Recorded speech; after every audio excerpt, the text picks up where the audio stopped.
I will not go back to the days when health insurance companies had unchecked power to cancel your policy, deny your coverage, or charge women differently than men.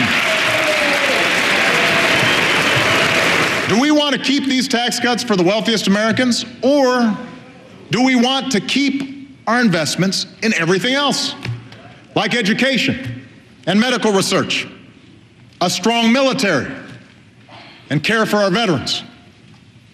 Because if we're serious about paying down our debt, we can't do both.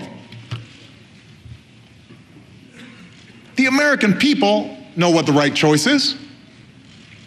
So do I.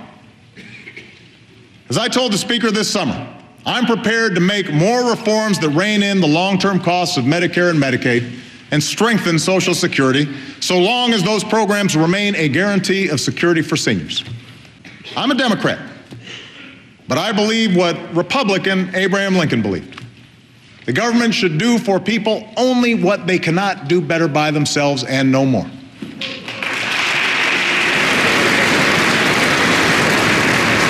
That's why my education reform offers more competition and more control for schools and states. That's why we're getting rid of regulations that don't work.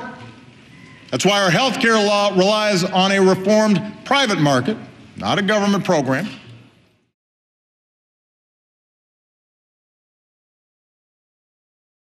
We must unite to save the safety net.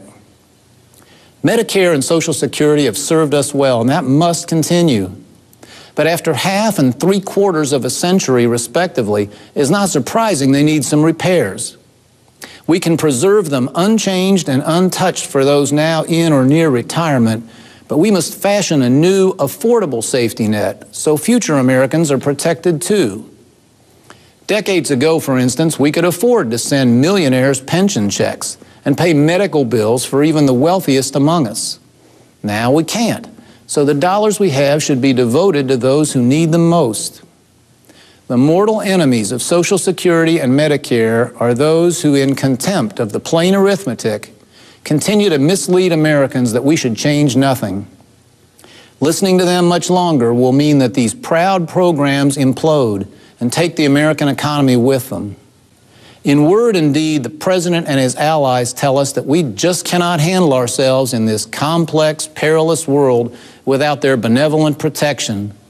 Left to ourselves, we might pick the wrong health insurance, the wrong mortgage, the wrong school for our kids. Why, unless they stop us, we might pick the wrong light bulb.